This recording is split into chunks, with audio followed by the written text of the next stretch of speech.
I was a young thing then, but 5 months married? Stephen Austin was crying up Texas. Beautiful country. The Texas fever rose high then, as it since has often done. But there we must go. Without much reflection, we did go. I saw the rise and fall of the great town of San Felipe de Austin.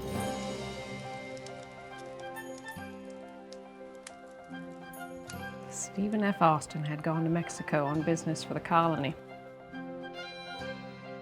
I was advised by the governor to proceed to Mexico and receive from the sovereign Congress the authority to make the titles to the settlers for their lands.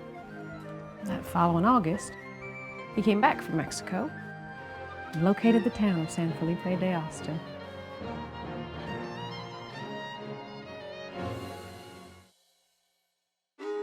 San Felipe de Austin stands on the west bank of the Brazos. Most of the inhabitants of the town have lands in the vicinity, under the terms offered by the Mexican government. A few native Mexicans were settled in this part of the state, and I witnessed one afternoon a Spanish fandango danced in the open air. Going on down to the town proper, the first house was my bachelor abode. Then came the Peyton Tavern, the house a regulation double-log cabin, the office of the first newspaper in the colonies, and near it, the residence of Godwin B. Cotton filled the space between White's store and the Whitesides Hotel. Austin's colony being the mother colony and San Felipe being the seat of government, the impresarios of the surrounding colonies naturally assembled there to take counsel.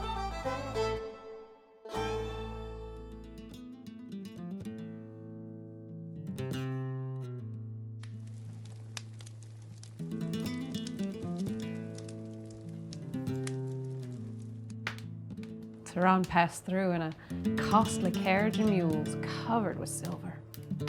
4 riders, an escort of 150 men.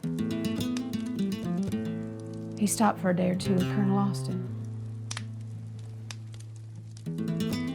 I am on my way to Béjar to carry out my commission to explore Texas and define the boundaries of this republic with the United States of America. The colony of Don Esteban Austin is the only one where they try to understand and obey the laws of the Mexico. One sees great accord on a single point, which is the separation of Texas from the state of Coahuila and its constitution as a territory of the Federation. In the other colonies, you see in everyone the agitation that precedes a great upheaval. These colonies will be the cause for the Mexican Federation to lose Texas, unless measures are taken soon.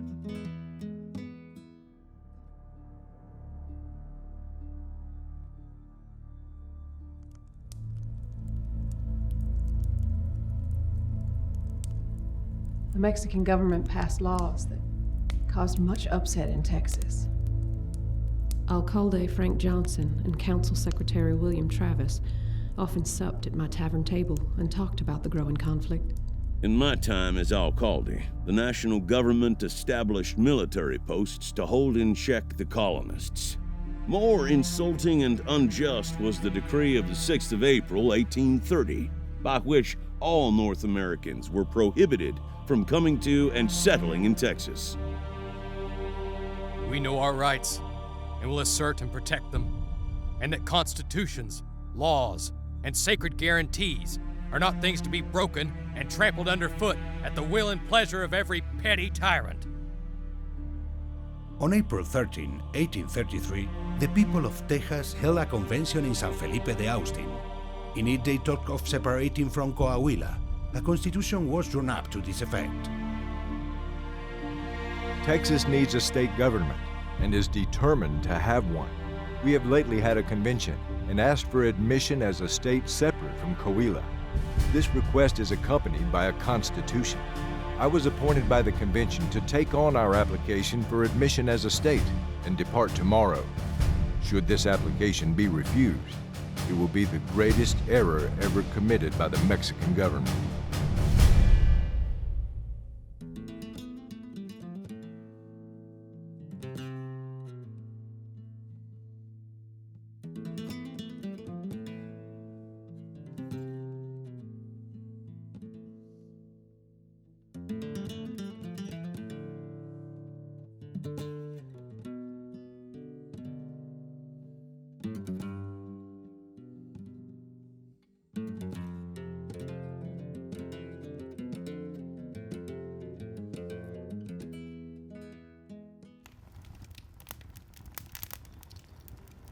It was Mosley Baker that said, "The ball of revolution was first put in motion at San Felipe early in June 1835. He was right. We were waiting for Colonel Austin to return from his Mexican imprisonment. It had been over a year since he left.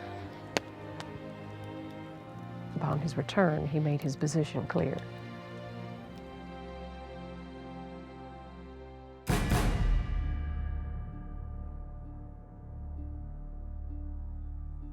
War is our only resource. I advise every man in Texas to prepare for war. General Coss was expected at San Antonio de Bejar on the 16th of this month with more troops. The real object is to destroy and break up the foreign settlements in Texas." On the 29th of September, a Mexican force had arrived at Gonzales for the purpose of taking from the citizens a cannon.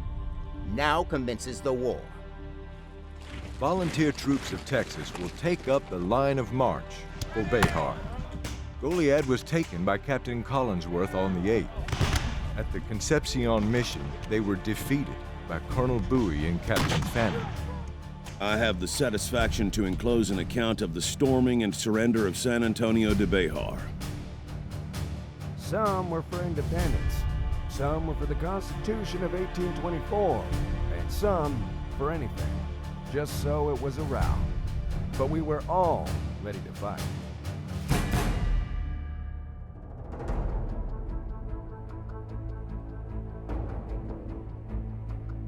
I am ordered off to the defense of San Antonio de Bejar, to the Alamo. The foreigners who are making war against the Mexican nation are not deserving of any consideration. Send this to San Felipe by express night and day. I am besieged by 1,000 or more of the Mexicans under Santa Anna. The enemy has fortified itself in the Alamo, overlooking the city. It was necessary to open the door to our future operations by taking it. The enemy have demanded a surrender. Otherwise, the garrison is to be put to the sword. No quarter will be given to them. I have answered the demand with a cannon shot. I shall never surrender, nor retreat. Victory or death.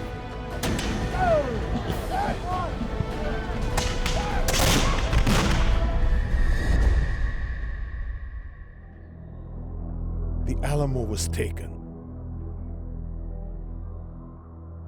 I divided the troops into 3 divisions, instructing them to meet me in San Felipe.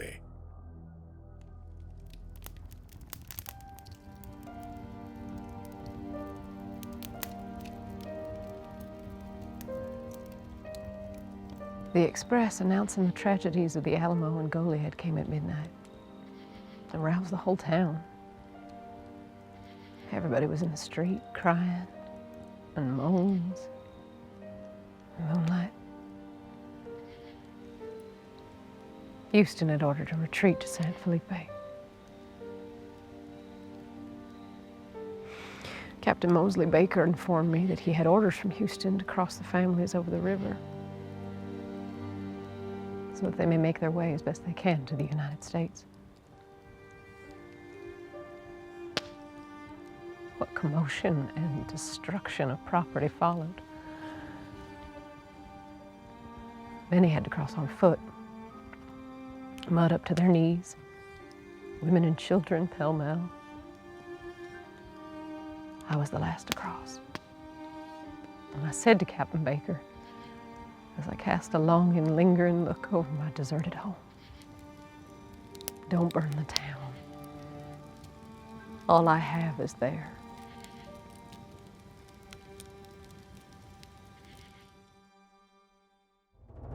Captain Baker ordered me with a half a dozen men to burn the town. I asked him to excuse me, as I did not wish to destroy the first town laid off by my uncle in the wilderness of Texas. Captain Baker set fire to his own office and bedroom. Lieutenant Borden got the chunk of fire out of the fireplace of my store, with which he set fire to the buildings of the Butler Hotel. I set fire to my store with my own hands. As Lieutenant Borden picked up the chunk of fire, he remarked, "It is a hard order to obey, Mr. Huff, but the order must be obeyed.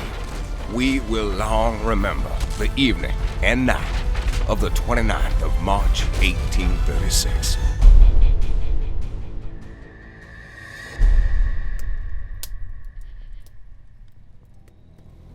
That night, we encamped 4 miles from the river and heard at intervals the popping of spirits, powder, and our burning homes.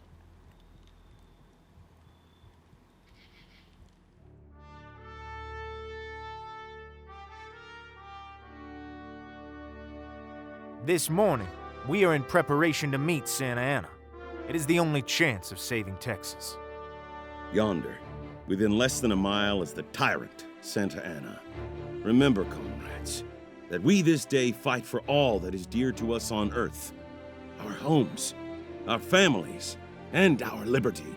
Let your watchwords be, remember Goliad. Remember the Alamo!